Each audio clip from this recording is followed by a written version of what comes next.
10 jours après les premières élections libres qui ont donné la victoire au mouvement islamiste Ennahda, avec 41% des voix, les Tunisiens sont partagés entre euphorie et incertitude. C'est la première fois qu'on voit une chose pareille. Je vote pour la partie que je veux.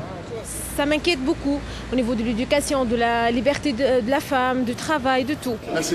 En visite à Tunis, le président du Parlement européen a rencontré les dirigeants des principaux partis et bien sûr d'Ennahda.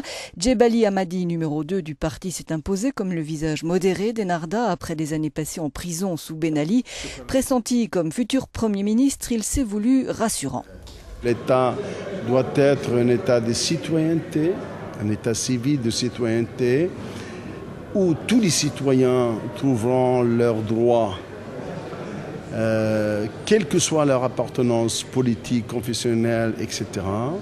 Donc c'est un État garant de liberté individuelle et collective, un État basé sur des institutions indépendantes.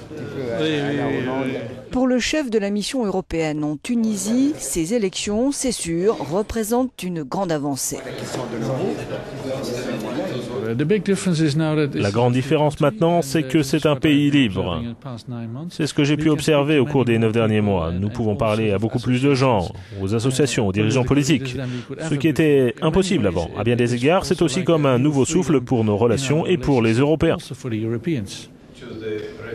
Jerzy Buzek, lui, a salué l'engagement pris envers le processus démocratique. Il a voulu voir le parti Ennahda comme un modèle possible de démocratie islamique comparable au Parti démocrate chrétien européen. Et il a parlé de nouvelle ère dans la coopération entre la Tunisie et l'UE. Du côté de l'Union européenne, nous avons besoin que le succès soit au rendez-vous. La Tunisie pourrait avoir une place qui permette à notre coopération avec les pays arabes de porter ses meilleurs fruits dans un avenir proche.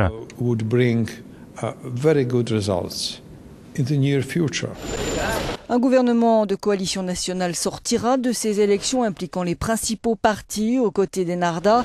Les Tunisiens veulent désormais pouvoir juger les politiciens pour leurs actes. Tant qu'il y en a un peuple qui réfléchit bien et qui peut choisir son représentant, on n'a pas un problème avec la montée islamiste. Tant que c'est modéré, ça peut passer. Moi, j'ai de l'espoir, j'ai pas peur. Je pense que ça va, il y a rien qui va. La Tunisie, ça va rester un pays méditerranéen bien ouvert. Et puis, même, je pense qu'on a besoin d'un peu de que notre identité, elle devienne souveraine, qu'on ait une identité, mais elle se forgera petit à petit. Quelles que soient les questions de l'Europe, les résultats des élections alimentent en tout cas un débat ouvert inédit en Tunisie. Forte de sa révolution, l'opinion se dit décidée à ne laisser personne décevoir ses attentes. Valérie Goria, Tunis, Euronews.